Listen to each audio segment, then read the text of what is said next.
Türkmen häkimetleri daşary ýurtlarda okuyan çağalar üçin Western Union arkaly pul iýermek isleýän enatalara studentleriň pula mätäçlik çekýändigi barada öz ýaşaýan ýurdundaky türkmen ilçihanasyna arda ýazmalydygyny aýdýarlar.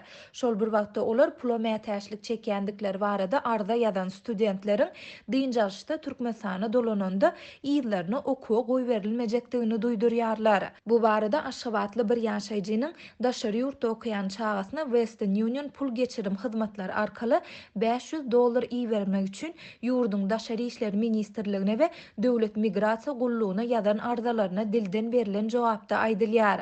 Meniň ardama berilen jogapda türkmen studentleriniň Türkmenistanyň daşary ýurtlardaky ilçihanalaryna we konsulhanalaryna ýüz tutmalydygyny aýtdylar. Olaryň pula mätäçlik çekýändikleri barada arda ýazmalydygyny, ýöne şeýle arda ýazan studentleriň dynjalyşda ýurda gaýdyp gelende ýylyna okuwa goýberilmejekdigini duýdurdular. Olar enata pulu bolmasa näme üçin çağasyny daşary döwlete okumaga iýerýär diýip aýdýarlar diýip gizlinlik şertine töhfetdeş olan ýaşaýjy Adatlyk radiosynyň habarçysyna gurrun berdi.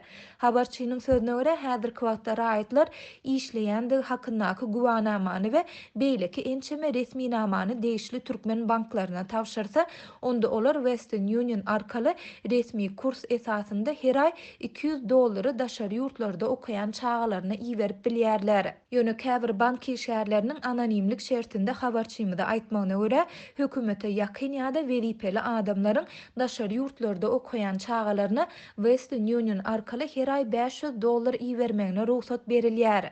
Olardyň saýlanan taliplere takminan $500 iýerip bolýandygyny aýdýarlar.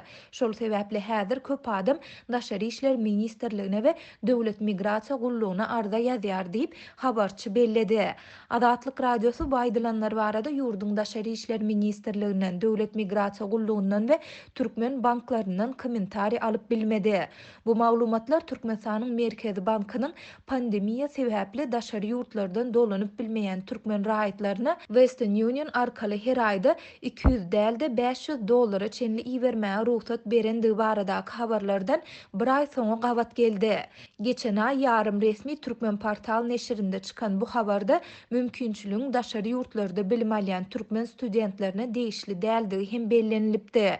Maglumata görä pul serişdelerini ýurdun daşary işler ministrliginiň we migrasiýa gullugynyň bilelikde tasdiklan sanawyna girdilen raýatlar kabul edip bilerler. Ýöne bu sanawa adamlaryň haýsy talaplara laýyklykda goşulýandygy äşkär edilmändi. Şonu daşary ýurtlardaky türkmen studentleri Adatlyk radiosu bilen habarlaşyp öz näýileliklerini hem bildiripdiler.